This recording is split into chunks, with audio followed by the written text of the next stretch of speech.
noite. Boa noite. Como lidar com a verdade?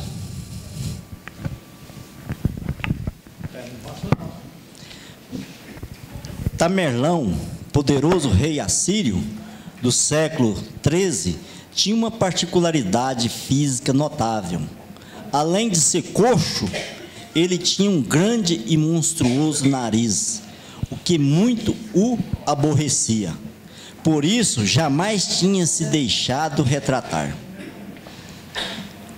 Quando, porém, já estava idoso, seu filho e sucessor, preocupado com a possível ausência do rosto de seu pai na galeria real, tanto insistiu que conseguiu dele a autorização para retratá-lo. O monarca estabeleceu uma condição: só aceitaria o retrato se o artista escolhido o pintasse a contento, e os artistas que tripudiassem sua imagem seriam punidos. Aceita a condição, justamente os 3 melhores mestres da pintura do reino se apresentaram. O primeiro retratou o monarca com um narigão enorme e tudo. O rei, vendo o quadro acabado, embora admirando gênio artístico, enfureceu-se com a figura horrenda e mandou punir o infeliz artista. Veio o segundo e, temeroso, pintou o rei fielmente, com exceção do aberrante nariz, em cujo lugar colocou um ridículo narizinho. O soberano, sentindo-se ridicularizado, sem piedade, puniu-o também. Chegou a vez do terceiro, que, conhecendo a paixão do rei pela caça, retratou-o portando um arco, atirando numa raposa, e o antebraço na arma tapava-lhe justamente o nariz. Vendo o resultado do trabalho, o monarca sorriu satisfeito e recompensou-o generosamente. Dias depois, um sábio encontrou-se com o artista sobrevivente e disse-lhe: fiquei sabendo do pedido do rei e o que cada um de vocês pintaram. Veja nas pinturas as 3 atitudes mais comuns em relação à verdade. O primeiro pintor representa a fraqueza rude, contundente, que não hesita em expor toda a realidade dos fatos, doa quem doer. Os partidários dessa atitude podem revelar o mérito da coragem e do desinteresse, mas tiram nota 0 em relações humanas. O segundo pintor representa a hipocrisia interesseira. Os deste grupo podem ter inteligência maldosa e engenhosidade terrível, mas distorcer os fatos a fim de agradar aqueles a quem desejam conquistar. O terceiro pintor representa a verdade construtiva, o respeito às pessoas, evidenciando o que é útil, edificante e elegante, omitindo sutilmente os aspectos menos agradáveis da vida das pessoas, sabe construir relações e mantê-las. E foi por isso que você se saiu vencedor. Vá, meu amigo, e continue retratando a verdade dessa forma. Ser humano como você faz sempre pessoas e projetos andarem para frente, nunca retrocedendo, nunca estacionando, mas sempre avançando. Ótima semana.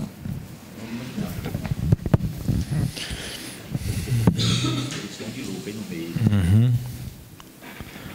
Alguém tem pauta para hoje? Tem. Então vamos começar com o Cícero aqui na cabeça da área aqui. Salário maternidade. Empresa do Simples. Salário maternidade? Espera só um pouquinho. A caneta lá.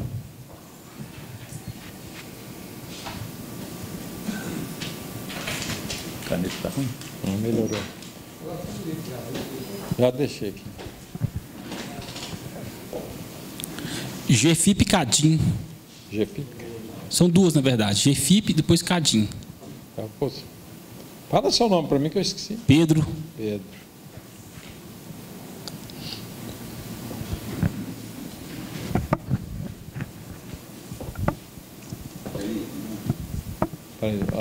Parcelamento do Simples Nacional. Parcelamento? Desse. Vai até 9 de julho, né? É o PERT. PERT SN.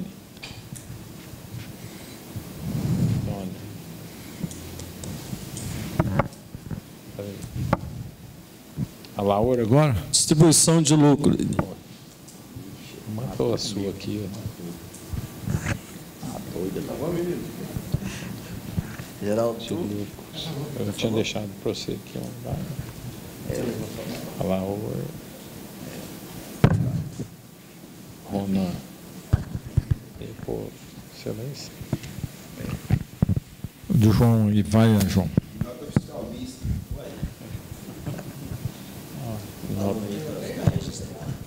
Nota fiscal mista.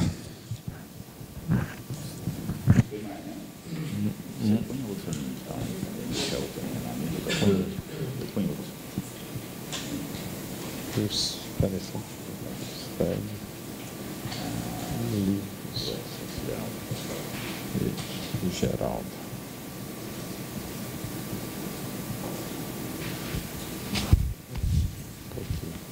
É social? É social. Rona.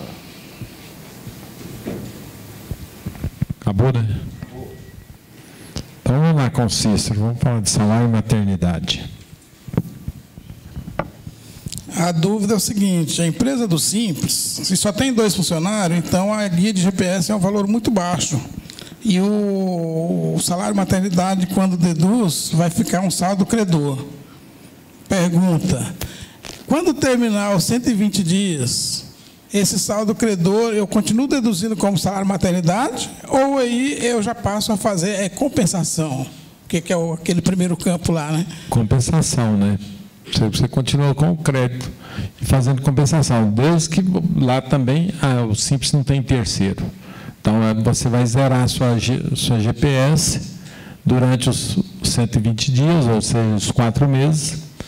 Aí já deixa de ser salário maternidade, aí é compensação. Então aí a dúvida fica exatamente, que a compensação fala que você só pode compensar 30%. Não, nesse caso não. Pode compensar 100%. Mas vamos ouvir meu amigo Adair aqui, depois eu passo. Tá, mas então só complementando a outra dúvida, então. Aí a convenção coletiva fala que o salário maternidade tem 10 dias a mais. Então, ao invés de ser 120 dias, 130. Aí esses 10 dias que está na convenção, eu considero também como salário maternidade? Existe na convenção essa previsão? Existe na convenção. Sabe alguma coisa, Divina, a respeito? Deixa o amigo lá. O Adair não quer, disse que não está querendo, não sei se está afim, disse que não é a praia dele, mas é.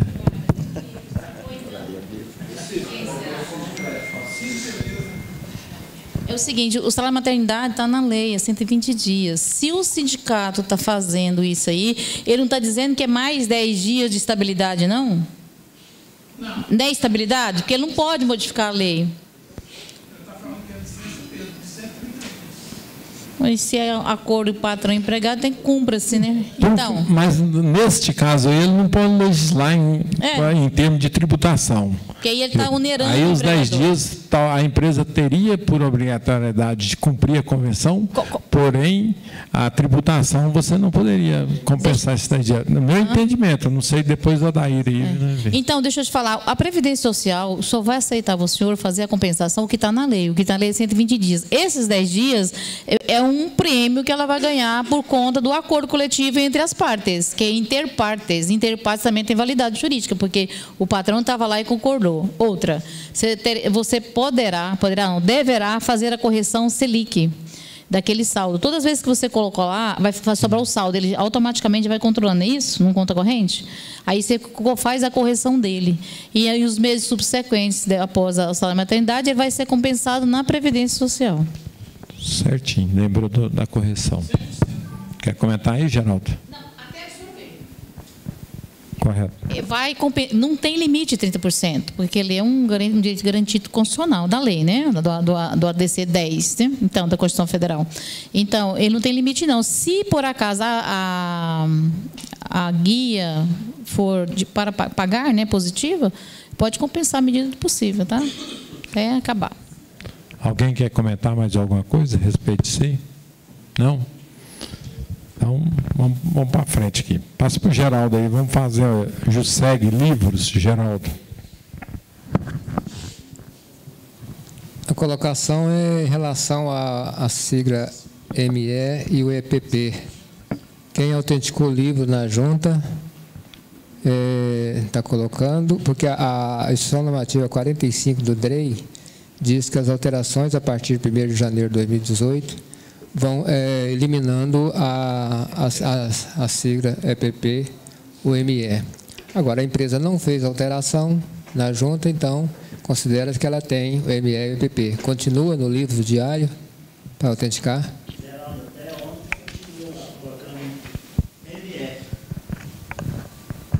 Até ontem eu registrei lá com ME. No diário lá para ele fazer a chancela. E se for sem, eles tiram. E aí manda voltar para colocar o ME.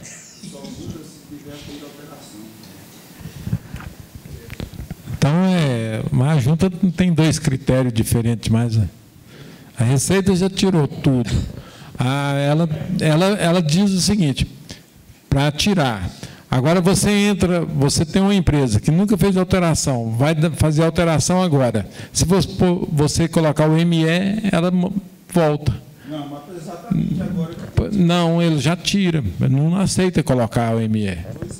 Se você colocar lá, fulano de tal, ME, para tirar, não aceita, não.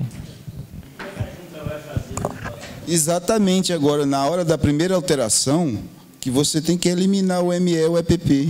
Então você tinha que fazer uma alteração para tirar o ME. Não, não é obrigatório fazer uma alteração específica para tirar o ME. Pois é, adicionou, quando você for fazer uma alteração, aí você aproveita e... Pois é, mas todas as alterações, quando você vai fazer, você especifica o nome da empresa e põe o ME na frente. Sim, mas já não é necessário mais. Mas ela...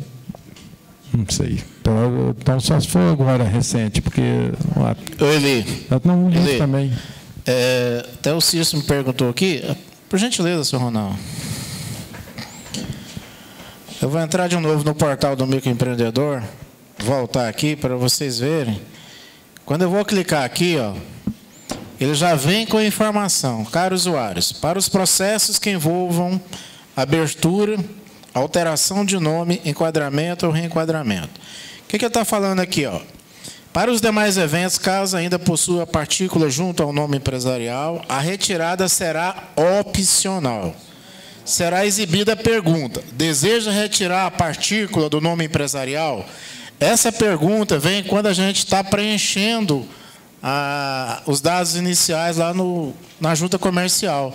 Se você marcar que sim, o seu ato alterador, ele deverá vir sem a partícula de ME ou de EPP.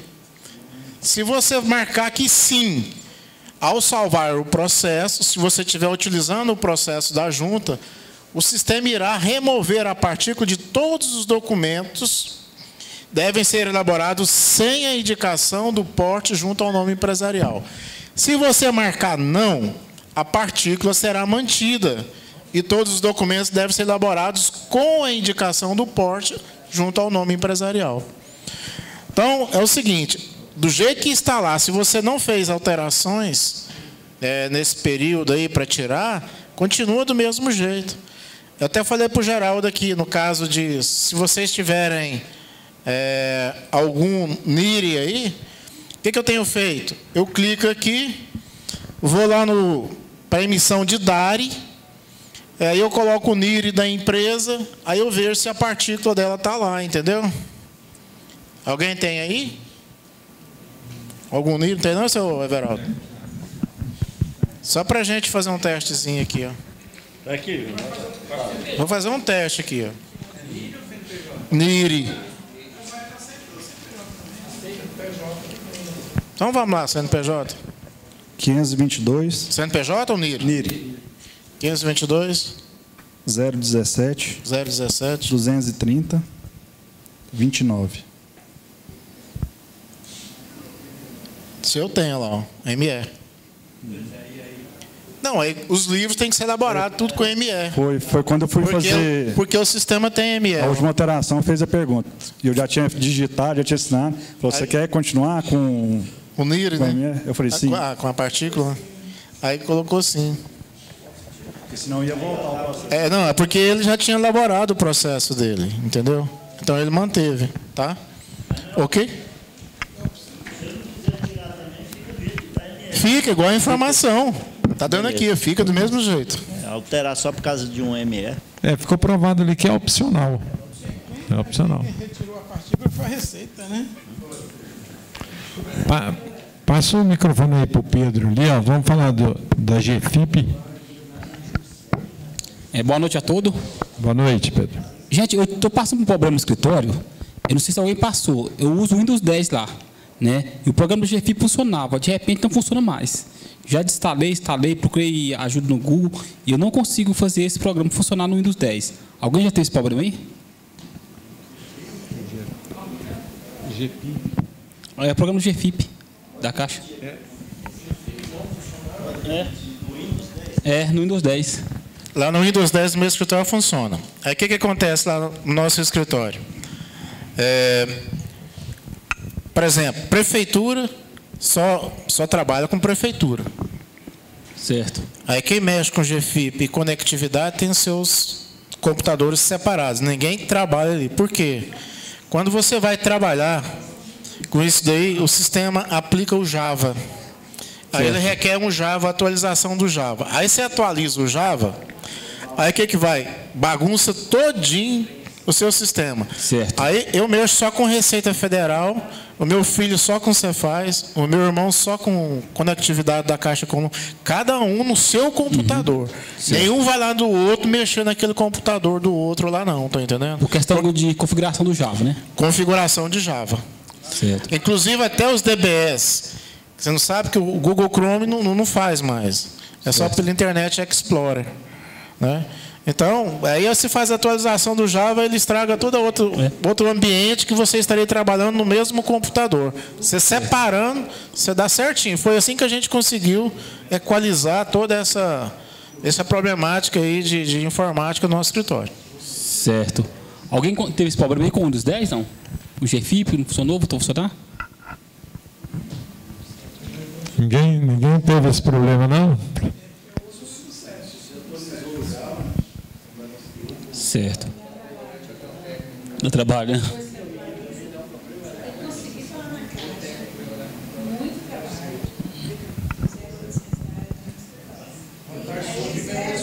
Espera só um pouquinho, fala no microfone aí um pouquinho, para a gente entender.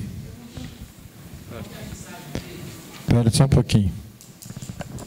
Eu não tenho o telefone aqui, mas a gente liga na Caixa, demora muito, aquela trabalheira toda.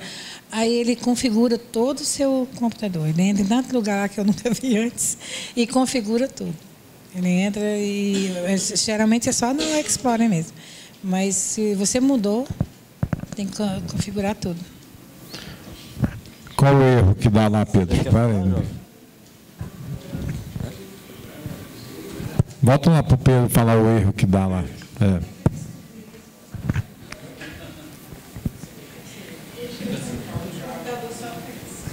O erro que dá, você perguntou, quando a gente gera GFIP, correto? Importa pelo programa, baixa o programa, gera tudinho, faz todo o processo. Quando vai transmitir para abrir conectividade, fica rodando e não faz mais nada. Já teve essa experiência? Esse trauma, né?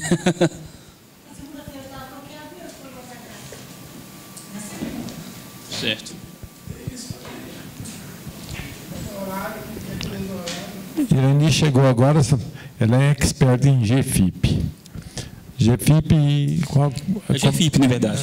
É no Windows 10, que não está funcionando no meu computador. Fala...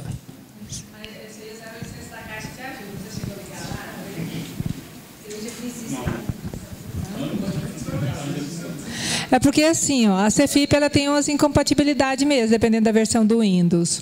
Aí aquele suporte técnico do 0800 da Caixa costuma ajudar bem nessa questão aí. Você pode ligar que você vai resolver. Vamos para o Cadinho? Vamos. Pode falar do CADIM. Certo. Gente, é o seguinte, eu tenho um cliente que está devendo o Simples Nacional, né? E pediu para fazer um parcelamento, mas por questão de financiamento no banco, está com pendência no CADIM. Se eu fizer o parcelamento dele, do Simples Nacional, ele pagar a primeira, a certidão, eu sei que libera. Mas lá no CADIM, será que libera alguma coisa? Fica bloqueado ainda? Não, vai sair uma certidão positiva com efeito negativo. Só que depois você tem que... Porque vai estar vindo aí, diz que a partir do dia 6 ainda, né? O PERT. Uhum. E ele tem vantagens, tem benefícios. Mas no caso se dele você fizer um parcelamento agora... No caso não, porque o PERT é só até novembro, e o dele é de dezembro, janeiro, esse é recente agora. Ah, é recente agora? É recente. Ah, então... Né? Pode fazer, o órgão lá é obrigado a Mas, por exemplo, se sai na certidão positivo com efeito negativo, automaticamente já está liberado no CADIM? Alguém sabe me dizer? Tá, porque na realidade você vai pegar todos os débitos da Receita que a Receita mandou para o CADIM. Lá no CADIM estão esses débitos recentes agora já? Já. Estão mandando rápido demais, velho. Tá doido, velho. Mas aí é o seguinte... Saiu a certidão, já saiu do CADIM também, então não tem problema não, né? Não, ela vai ficar no... Ah? Você sai a certidão ou sai do CADIM? 5 dias, né? Só para me entender então, saiu a certidão não quer dizer que o CADIM está liberado. Depois que ela foi baixada, tem que baixar, depois de 5 dias já vai sair. Então só a certidão está liberado do CADIM também? Não, beleza, é só isso mesmo. Certo. Então, beleza, então. Obrigado. Vamos ver com o João aqui. Nota fiscal mista. Você esquece que você é o diretor? Eu coloquei você aqui em cima. Aí. Desculpa, não, mas ele me falou lá dentro. Eu pus você na segunda. É porque alguém para vocês. Para emitir a nota fiscal mista, precisa de fazer alguma solicitação a Cefaz separado ou não? Pode ser normal? Falou alguma coisa aí, tá? Oi? Depende do município. Goiânia. Eu acredito que não. Se o cadastro estiver pronto, normal... Eu acho que você vai ter que fazer... Eu estou falando assim, mas eu acredito que você vai ter alguma autorização de prefeitura, né? Porque a prefeitura tem a nota fiscal eletrônica, certo? E você quer fazer ela mista? Não, eu não sei, eu não vi ainda não. Só para te orientar, hoje eu levei meu carro para fazer uma revisão lá na Saga Toyota. Chegando lá, cara, as notas de peça, vem a nota de peça e a nota de serviço de Goiânia. Separado. Entendeu? Eu acho que não tem não, viu? Depois que criaram a nota fiscal eletrônica, eu ouvi, acabou a nota mista, né? Pois é. Porque a prefeitura tem uma senha, o Estado tem outra senha, poxa. Não libera.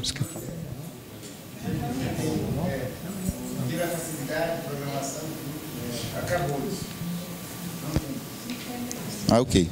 Obrigado, Carlos. Vamos lá com o Antônio. Nós já começamos a comentar sobre o PERT aqui, né? Para quem tem 2015, já tem um parcelamento. E tem agora do junho a outubro do ano passado. Esse de 2015 continua e faz um novo? Você vai ter que pedir a desistência de todos que você tem. Fica um único? Fica um único. Porque os outros não têm benefício. O parcelamento do Simples nunca teve benefício. E esse vai chegar para ter o benefício. Né? Já tem. O outro para trás tem benefício? 2015, já vem pagando. Até Não, tudo bem, mas não tem benefício de redução de multa nem nada. Você tem que ver, vai pedir a desistência, o saldo remanescente de lá, você traz tudo. E fica um. Fica um parcelamento único. Obrigado. Parcelamento único. Não, dizem que é dia 6. Próximo, né? Próximo. E até 9 de julho? 9 de julho.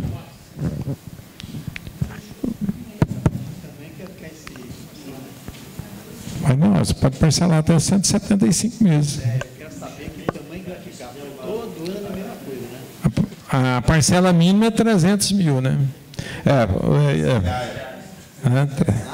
O que eu falei? 300 mil? Todos perdão, é 300 reais. Ok. Vamos aqui com o Ronan, aqui, o E-Social.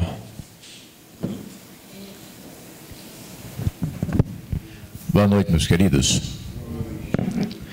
É o seguinte, nós estamos aí na eminência do E-Social da empresa, iniciando em julho, acionar os nossos motores, né?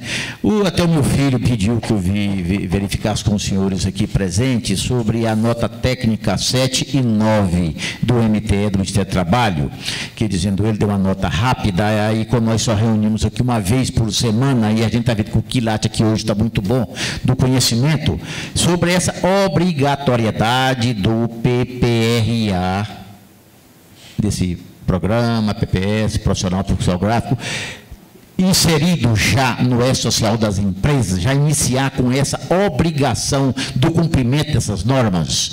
Eu pergunto aos senhores, já tem conhecimento? A Divina tem o conhecimento, inicia-se com a Divina, portanto, isso aí, vamos discutir isso. Está aí no início, e meu filho pediu, eu falei, filho, eu não dei prazo de ler a nota, mas o senhor aproveita, o pessoal aí sabe mais do que o senhor, então o senhor já pergunta e vai trazer para mim as informações, sabe? A cartilha do E-Social, ou seja, a lei, já diz que não só o PPRA, como o PPP, como o PCMSO e o ASO. Começa com o ASO, que é o admissional, que tem que ser feito no mínimo o dia anterior, e tem que observar que tem certos exames que demoram até 90 dias para fazer, dependendo da atividade. Então, não é só isso aí. Se o empregador for contratar, ele vai ter que observar se ele não tem que fazer outros exames complementares. Tem uns que demoram 30, 60, 90 dias para sair. Então, ele tem que programar as admissões agora. E começando com o ASO, que é o admissional de saúde, depois vai para o PCMSO, depois para o PPRA, depois para o PPP. Por quê? O PPRA vai ver o risco ambiental. E o PPP é o perfil profissional previdenciário. Saiu. Previdenciário, porque a Previdência Social, o governo, quer controlar as fraudes, né? As doenças programadas, as doenças pré-existentes, as não pré-existentes, ele quer fazer isso daí, que ele não quer pagar ninguém. Então, através desse sistema, ele vai reduzir o buraco, pelo menos pelo sistema, né? Esse é o intuito da lei.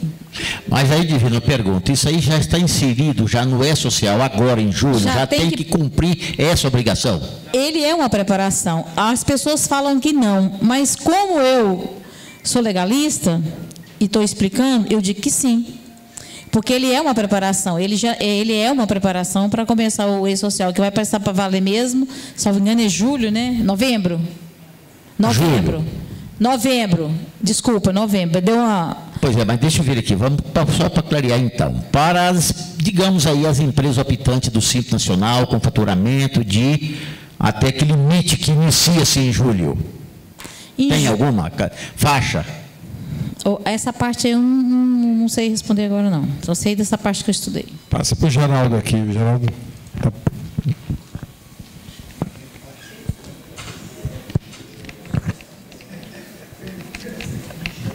O E-Social nós vamos ter que ler bastante para poder entender. Porque o que eu li, julho, vai ser os dados do empregador. Aí setembro tem mais uma etapa. Novembro é a inclusão da folha. Janeiro de 2019 é a inclusão à parte da saúde. O que eu li até agora é isso aí. No seu entendimento, então, julho são dados do empregador. Isso. Obrigatório, julho. Aí setembro tem outra etapa. Ele é dividido por etapas. Certo. Mas já sabendo que em julho entra a obrigação de se cadastrar os dados dos empregadores. E esse programa de saúde já também tem que iniciar agora em julho? Conforme o que eu li lá sobre o E-Social, essa parte de saúde é janeiro de 2019. A gente não é nem bom comentar isso, que a gente pode falar muita besteira, mas o que eu li foi dessa forma. Então tem por etapas a implantação do E-Social. Mas já existe comentários que vai ser prorrogado. Certo. E algum mais dos senhores pode adiantar? Porque o problema é que tem que correr, não digo as obrigações, correr na frente dela é melhor do que atrás das obrigações. Adair, professor Adair. Não? Então... Doutor Ronan. Sim, Otávio. Está aqui a etapas, né, vamos dizer assim. Apaga a luz aí, então.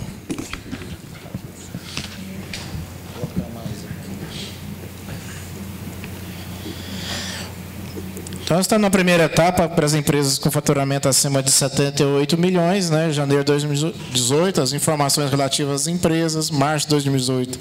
Nessa fase, poderão ser obrigados a enviar as informações relativas aos seus trabalhadores, vínculos. Maio de 18, torna-se obrigatório o envio da folha. Isso aqui para 78 milhões, tá, gente? Ó. Acima de 78. 78 milhões. Tá certo? É grana demais, né? Julho, substituição da GFIP. Em janeiro de 2019, última fase, deverá ser enviados os dados da segurança e saúde do trabalhador. Aí você tem as demais empresas, incluindo as empresas do Simples, microempreendedor individual, pessoas físicas que possuem empregados. Julho de 2018, apenas informações relativas às empresas, ou seja, cadastro do empregador e tabelas, né? A fase 2, setembro, nesta fase, as empresas passam a ser obrigadas a enviar as informações relativas aos trabalhadores e seus vínculos com as empresas. Eventos não periódicos, como admissões, afastamento, desligamento. Novembro de 18, torna obrigatório o envio das folhas de pagamento. Janeiro de 19, substituição da GFIP. E janeiro de 19 também é a última fase que deverão ser enviados os dados com segurança do trabalhador, né? Segurança e saúde do trabalhador. Terceira etapa de ser os entes públicos, né? Não sei se alguém que trabalha com isso aí. Está no mês de janeiro, as informações dos relativos aos seus órgãos, no mês de março de 2019. As informações relativas aos servidores e seus vínculos, né? Maio de 2019, torna obrigatório o envio da folha de pagamento. Julho de 2019, substituição da GFIP, né? E a última fase, deverão ser enviados os dados referentes à segurança do trabalhador, né? Está aí dentro do E-Social, do portal do E-Social, tá? Otávio, só voltando então, essa obrigação aí da questão da saúde do trabalhador, no caso seria aí esses programas, aí o PPRA, por aí, seria a partir de? Janeiro de 2019. Janeiro de 2019. Então, isto será uma obrigação em se fazer esses programas para todo tipo de empresa, principalmente as do Simples, todo tipo de natureza, de ramo de empresa, do armazém, do cafezinho, da pastelaria, do tecido, do supermercado. Deixa uma réplica aí, deixa eu conversar um pouquinho. O E-Social, esses programas é obrigatório, ainda que você tenha no mínimo empregado. Sempre foi obrigatório. Agora, o controle é que tem essa divisão aí, ou seja, escalonado. Mas se você tiver um fiscal do trabalho ou da Previdência Social, se você tiver no mínimo empregado, esses programas são obrigatórios desde uns 10 anos atrás. Agora que vai ser obrigado a colocar no controle. Controle é uma coisa, obrigatoriedade é obrigatório toda a vida. Se você for fiscalizar, vai ser multado do mesmo jeitinho. Agora, o controle é que entra nesse escalonamento aí. É isso que eu quero dizer. É obrigatório, entendeu? Então, Divina, muito bem, você explicou, só reprisando, às vezes até na colocação das nossas palavras, para que os internatos ouçam. E que isto é obrigado, toda a vida foi obrigado. O programa ocupacional para todo tipo de empregado. Inclusive o PPRA, que é o risco ambiental, o PPP, que é o risco profissional, previdenciário, isso. Então, que aí as pessoas... não, obrigatório sempre foi. Agora é controle da Previdência Social que tem esse escalonamento aí. Perfeito. Desculpa, então, quer dizer que até agora a pessoa, digamos, a empresa continuava sem obedecer essas obrigações, muito bem, só porque a partir de janeiro de 2019 ela não vai mais cumprir as outras obrigações sem a informação desses programas. Exatamente. É isso aí. Falou. Obrigado. Desculpa aí, mas tem que ser. Amarrou tudo. A gente tem que falar para os internautas que é o seguinte: todas essas obrigações, como a Divina disse, elas já eram pré-existentes. Só mudou o modo de fazer. Só o modo de fazer. Só o controle ficou mais efetivo agora. Como diz, você fazia, mas ficava para você. Só que agora você tem que mostrar que você fez. Ali, eu não coloquei hora nenhuma que não é obrigado. Eu estou dizendo que nós estamos discutindo social. A implantação do E-Social tem essa escala. Porque o Renan perguntou sobre o E-Social. Correto, e você respondeu. Eu não coloquei não obrigatoriedade. Não, nós estamos só falando que o E-Social, a partir do momento da exigência do E-Social, ele vai ser transmitido com essas informações. Sem essas informações, não vão ser transmitidos. Sobre aquele pessoal do benefício social, não sei se vocês acompanharam lá, parece que eles vão cobrir todos esses exames, né? Admissional, demissional, o pelo menos eles venderam o peixe deles aqui como se a empresa que se filiar lá e pagar a contribuição, o seguro que eles estão querendo, segundo vão ter à disposição de todas as empresas, empregadores, a condição de fazer o ASO e todos os programas 0800, né? Vai no Sindilonge todo. Não, ele falou. Fala, João. Deixa eu verificar com vocês aqui. Com relação a esses programas que fazem de segurança, não é relativo, dependendo do KNAI da empresa e o número de funcionários? O técnico de segurança, o engenheiro de segurança, ele vai dizer o grau de risco que tem, mas o programa é obrigatório para todas as empresas. Mesmo com então, é o grau de risco que o engenheiro do trabalho lá, ou então o mestre de segurança lá, como é que é que vai dizer? Se tem risco 3, se tem risco 1, se tem risco 0, entendeu? Não, pois é, de acordo com o risco que vai ser implantado o programa. Pois é, mas o programa é obrigatório para todas as empresas. Ele vai ser nível 1, nível 2, nível 3, dependendo do risco. Vê se eu entendi a colocação do João. Às vezes o João está perguntando se for o risco 0, se estaria dispensado de fazer. É isso, João? Não, é porque tem desses programas aqui, esse aqui, o PPRA, não é para todas as empresas. Mas o técnico de segurança que vai dizer para você, entendeu? Então, para todos os efeitos, o técnico de segurança tem que fazer um projeto do PPRA, PCMSO, para dizer para você se vai ter risco 0 ou é risco mais elevado. Peraí, só o João ali falar, eu levo para você. Otávio, de acordo com o que você mostrou aí, o calendário aí, a partir de julho de 2018, as empresas do Simples Nacional, 18, as empresas do Simples Nacional terá que apresentar o cadastro do E-Social. Da empresa. Da empresa. Então, esse aí vai ter que ser obrigatório. Obrigatório. A partir de julho agora. Julho de 2018, as empresas privadas, incluindo Simples, MEI e pessoas físicas que possuam empregados. Porque estão se falando que elas não entrariam aí só a partir do ano que vem. Então, tem que ter esse cuidado, né? Julho de 2018, senão vai ser pego aí de calça curta. Maurinho lá para Divina, para nós. Até, inclusive, a gente havia conversado isso aqui com o presidente. Próxima semana, depois que passar o SF aí, a gente vai começar a trabalhar em cima do E-Social, tá? Deixa eu explicar para o João aí. O PPRA, ele é justamente para saber qual o grau do risco que o empregado está naquela empresa. Vou te falar uma coisa. Uma lavanderia, olha como interessante, uma lavanderia mandou fazer, tinha 2 empregados. Não precisa não. Depois um empregado entrou, que eu era contadora dele, que eu não sou mais, tem 2 anos. Entrou pedindo insalubridade, porque ela mexia com sabão, mexia com roupa suja, que era hotel, esses povos que ele trabalhava. O empregador deixou de pagar só porque ele tinha esse laudo. O povo acha que ele só é para poder gastar, não é. É porque... E outra coisa, igual ele falou, o engenheiro ou o técnico de medicina do trabalho vai indicar qual o EPI que ele vai usar. E vai dar aí ele faz um programa, ele assina que recebeu e se obriga a usar. E o empregador vai corrigir, verificar se ele está usando. Tudo isso é para resguardar realmente a saúde do trabalhador, mas também resguarda os direitos que a empresa tem através de documentação, que são os laudos. Deixa-me só pedir a permissão ali, dar aqui, digamos assim, ênfase nas palavras da Divina. Eu, um dos primeiros clientes meus, uma oficina mecânica, primeiro cliente.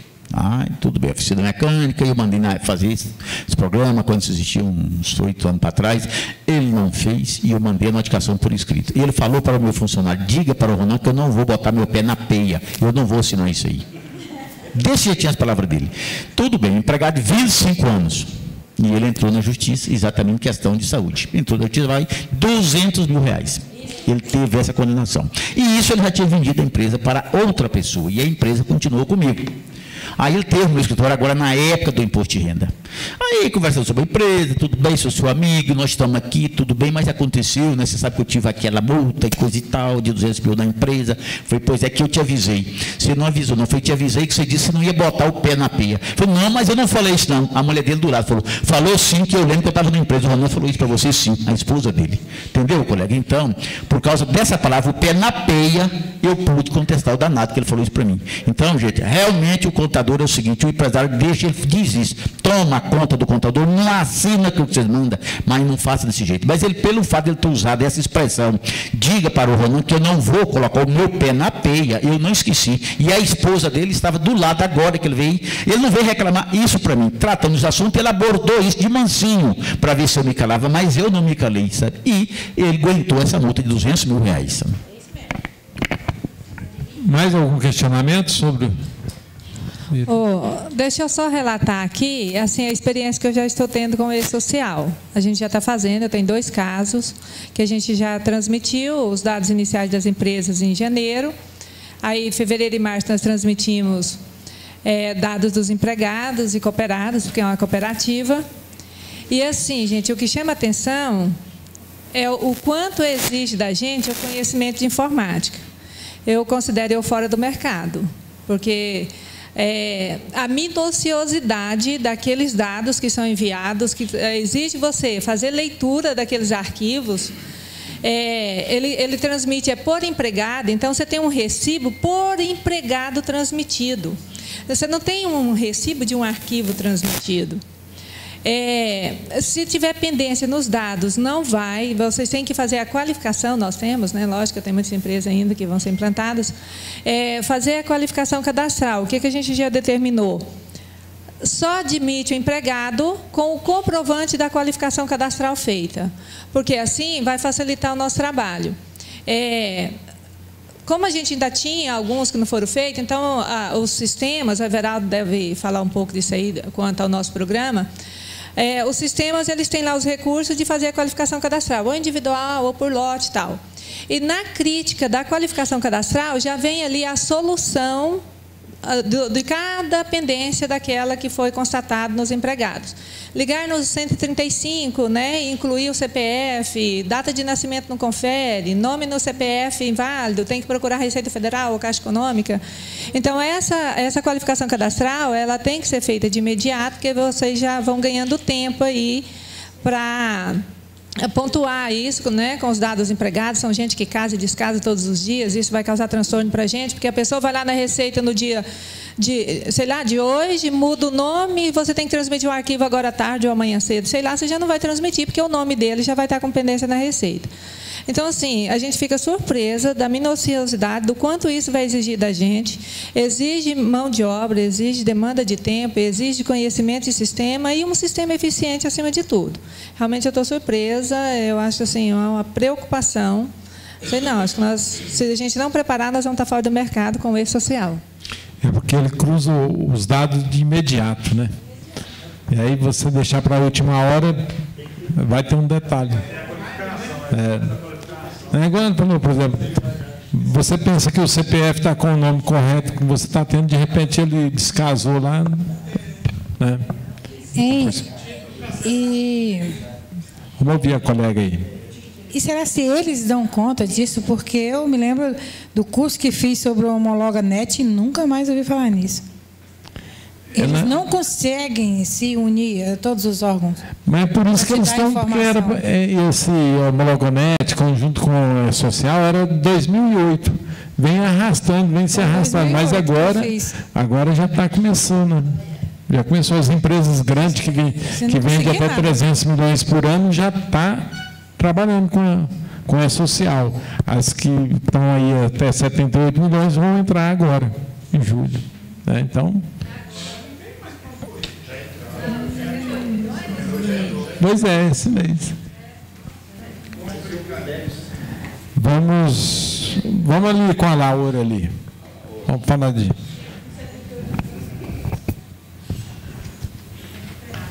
Falar sobre distribuição de lucros.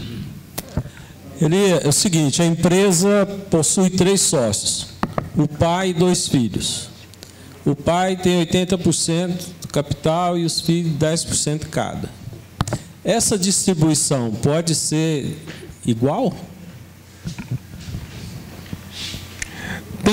É questionável, entendeu? Porque, na realidade, se você levar pela a realidade, seria de acordo com o contrato social. Percentual de acordo com... Mas existe aquela possibilidade que você pode fazer uma assembleia entre os sócios e essa assembleia registra a assembleia direitinho, faz a ata direitinho e estipulando o percentual que cada um pode ter. Entendeu? Porque às vezes eu sou um capital menor, mas eu trabalho mais. Entendeu? Então, aí dentro da ata da assembleia feita, eu, por exemplo, eu distribuo mediante a ata. Entendeu? E eu distribuo fora do limite do contrato social. Porque eu estava entendendo o seguinte, se ele tem 10% e eu faço uma distribuição igual, eu acho que aí está havendo uma distribuição disfarçada ali. Porque se o pai fosse fazer uma doação para ele, ele teria que pagar imposto, né? Correto. E nesse caso aqui da empresa, que ela está distribuindo partes iguais, aí sai, né?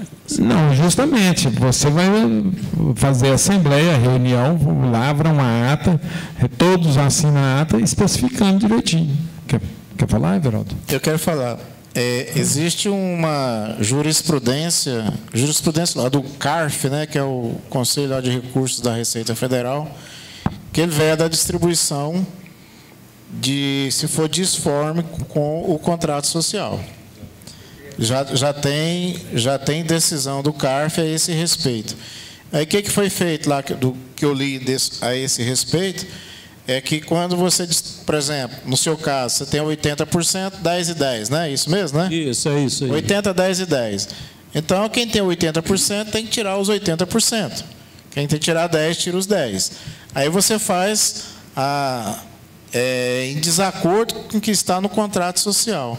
O que o sistema lá do CARF, da Receita Federal, falou, no caso? Que aqueles valores acima foi considerado como rendimento tributável na declaração da pessoa dos sócios, tá? Eu entendo isso também, que seja tributado. Entendeu? Eu vou ver se eu conseguir isso aqui nos meus arquivos, aí quem sabe a próxima semana eu te trago e te mostro para vocês aqui. Então tá ótimo. Então tá bom. Pode falar, Rona? Fala aí. Deixa o Geraldo falar, depois você comenta. Eu concordo plenamente com o Otávio e discordo com você ali, embora eu sou bem menor que você, né? Porque é o seguinte... Eu pratico isso aí. Eu não concordo, não, pelo seguinte, se você diz que trabalha mais, então ele vai tirar do trabalho a remuneração para a labore. Os lucros é remuneração do capital. Então, no meu entendimento, o lucro é distribuído conforme o capital, sim. Aí o trabalho dele é o prolabora. Deixa o Ronan comentar aqui. Bom, eu quero só pegar um gancho aí junto com a Leonice aí, mas eu quero dizer também que, não sei, o meu filho é bem estudioso nessa parte e ele tem o mesmo entendimento do Eli, que eu tenho visto ele dizer lá que essa distribuição de lucro, ele viu um embasamento lá legal, que pode sim ser distribuído independentemente da participação das cotas. Por isso que eu me comprometo a trazer isso aqui na próxima semana. O entendimento do meu filho, que é bem estudioso, mas pode estar enganado, é o mesmo entendimento aqui do Eli. Mas eu pergunto aos senhores do gancho aqui do Alaú, é o seguinte: a empresa com débito na Receita Federal, ele pode, digamos, parcelado, pode distribuir lucros? Não, se estiver parcelado e atualizado... Deixa eu só ouvir o Geraldo. Não, tudo bem. Mas se ele não tiver parcelamento, não. É porque lá diz que se tem qualquer débito, não pode ser distribuição de lucro. Até o FGTS atrasado não permite distribuição de não lucro. pode distribuir lucro. Tá na legislação. Agora, se tiver alguma coisa contra a legislação... Tá, mas eu quero dizer o seguinte, se tiver parcelado, pode se distribuir o lucro? Aí eu acho que já, eu não vou dizer, porque se você parcelou, você recebeu... Você regularizou. Se você parcelou, você regularizou. Você recebeu uma condição de você pagar aquilo ali de um certo parcelamento. Então você não está em débito, seu débito está suspenso. Entendeu? Tá bom, mas então aí o seguinte, acontece que eu queria que vocês viessem com o fubá, que eu já estaria indo com a farinha. Nós já discutimos isso aqui anteriormente, eu já vi, foi dito aqui que não podia, coisa e tal, que parcelado. Mas então aqui agora eu não vou achar não, eu vou dizer conforme a solução de consulta 570 da Receita Federal de 2017 diz que pode sim ser distribuído, inclusive ela veio contradizer o que diz o artigo 32 da Lei 4.357, que é a lei que dizia ao contrário. Então pode sim de distribuir lucros mesmo pelo débito, desde que parcelado da Receita Federal. Certo? Solução de consulta 570 de 2017 da Receita Federal. Mas é igual o Geraldo falou, você não tem débito, você regularizou seu débito, então o seu débito está suspenso. Mas, conforme eu disse, a gente já tinha dito aqui anteriormente, ficou na dúvida, e como de fato também ficou assim, meio na dúvida, meio amarelado. Então não pode amarelar, tem que dizer o certo, sabe? Porque, na verdade, se você tem débito, inclusive com o FGTS, não pode distribuir lucro. Né? Ele quer falar lá? Vai lá.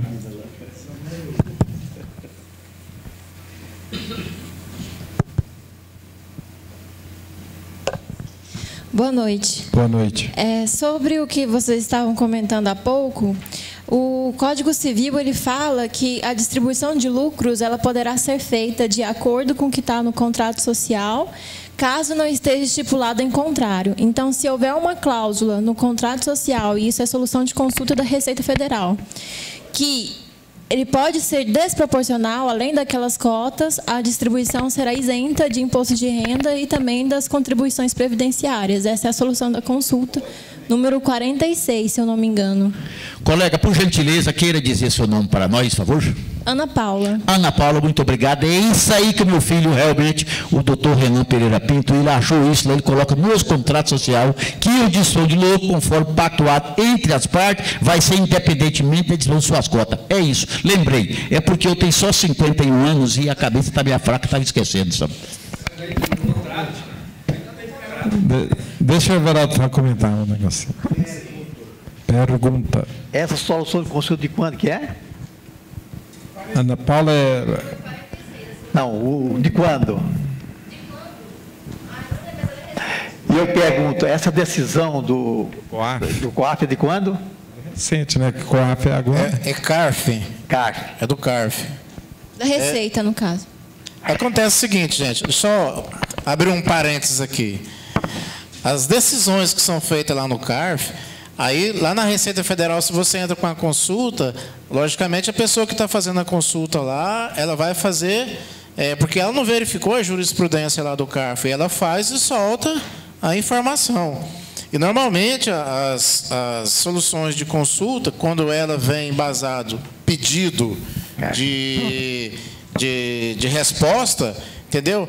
Normalmente, não sei se já observaram, que aquela solução de consulta é válida somente para aquela região da Receita Federal, daquela unidade. E para a pessoa, entendeu? Não quer dizer que se transforma para o Brasil inteiro. Vocês podem até lerem lá e ver lá que fala que só vai ser aplicável na unidade, por exemplo, do Ceará. Que requereu. Pronto. Quem requereu? E quem requereu. Deixa eu só dizer, eu quero aqui eu quero discordar do Otávio, que solução de consulta em Receita Federal, ela não é para quem consultou, não é. Toda a solução de consulta ela vem fundamentada, e se tratando de tributos federais, é federal, é para o Brasil. Não é nem Goiás, nem Piauí, nem Bahia. É para o Brasil, senhor. Peraí. Eu tenho entendimento que a solução de consulta é como o Otávio falou, que ela é para a pessoa, individual. Tanto é que quando eu trabalhei na KPMG, a gente fazia muitos processos que a gente não podia aplicar a solução de consulta diretamente. A gente tinha que entrar com o processo, anexando a solução de consulta, falando, olha, se você deu esse caso para essa pessoa, a gente está pedindo, a gente está no mesmo caso, a gente quer a mesma solução. Agora, um detalhe, essa questão é até uma tese de processos judiciais da área tributária. Eu acredito que, na verdade, a tese dos advogados é utilizando o Código Civil, primeiramente, que dá essa abertura de estar no contrato social. Fora isso, ele fala também que, se não houver uma legislação das empresas limitadas, deve ser utilizado. Isso, detalhe, é para as empresas limitadas, não é para a SA. Se as empresas limitadas não tiver uma legislação de empresa limitada, utilizar a legislação do Simples. E se o Simples não fala nada, dá abertura para as empresas fazerem isso. Por isso que há o embate do CARF com essa solução de consulta. Eu acredito que a pessoa que se sentir lesada com isso deve sim utilizar essa tese doutrinária para conseguir fazer essa distribuição de lucros, lembrando sempre que no contrato social tem que estar falando que pode ser desproporcional, e ela conseguiria sim tentar fazer isso por via administrativa na Cefaz, ou por via administrativa na Receita, ou por via judicial mesmo. Fala, Veraldo. Bem, eu também pensava do jeito que vocês pensavam aí, até essa decisão que o Otávio está falando. A partir da decisão, eu acho que eles decidiram sim, porque foi bem claro, porque a distribuição do lucro não tem qualquer distribuição. E se ele o fizer, então ele vai ter que arcar com a tributação desse valor que ele retirou, porque se ele fazendo dessa maneira, é o que ele falava assim, ó, então eu estou doando certo o meu direito para alguém, e se eu estou doando, eu tenho que pagar o imposto. Fala, Dair, deixa o Dair comentar aí. Parece. Uhum.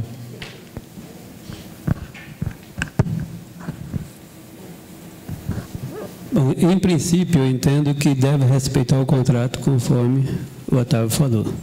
Também concordo com ele e aonde eu quero chegar. Ele fez uma ata, registrou na junta. Pergunto, Ronan, essa ata não é um adendo ao contrato? Não tem o mesmo efeito do contrato? Sem dúvida. Não só essa ata, como qualquer instrumento que você apensa ao processo da junta comercial, dele passa a valer parte, sabe? Então, não tendo adendo, tem que seguir o contrato. Mas a colega ali até colocou... Havendo adendo, é uma extensão do contrato e tem um efeito legal, dentro do Código Civil, não? E a colega até colocou ali que pode-se ter a previsão legal dentro do contrato social, estipulando essa faculdade de se distribuir o lucro no contrato social. Eu basei naquela cláusula que tem no contrato, que até o 4º mês você tem que reunir, fazer uma reunião, mudar de administrador, fazer isso, fazer aquilo, eu não sei qual, no Código Civil, qual, 72, eu não sei, não me lembro bem. Então, lá no Código Civil fala, dá esse poder para o empresário ou empresa, que ela tem a obrigatoriedade de fazer uma reunião, mudando o administrador, estipulando regras, isso. Então, eu baseio naquela cláusula do contrato social. Correto. E tem uns 10 anos que eu faço isso, graças a Deus. Não pode ser que venha mais para trás, né? Bem, eu fiquei preocupado com o que o depois dessa nova Otávio falou aí, certo? E agora não. Depois dessas decisões, certo? Então, se qualquer coisa que eles fizerem, falando que o capital, que eu vou distribuir o lucro de diferente capital, na minha concepção, é o que distribuição disfarçada de lucro. Porque se ele fizer isso, ele está falando, o meu capital não é esse. Então, ele pegou o capital dele, doou para alguém. E se ele pegou o capital dele, doou, né, o Estado vai querer também essa parte dele, certo? Tudo bem, mas é cabe essa decisão. Como diz, o meu entendimento é o entendimento que a Dair colocou aqui. E o Ronan reafirmou. Se passou pela junta, é uma operação praticamente no contrato feito. Mas né? eles podem seguir. Ok. Mais algum questionamento aí? Fechou. Não tem jogo da Série B hoje, não? O Goiás não joga hoje, não? E o líder? Quem é o líder? O Vila Nova? Então, uma boa semana para todos, que o assunto aqui acabou, você.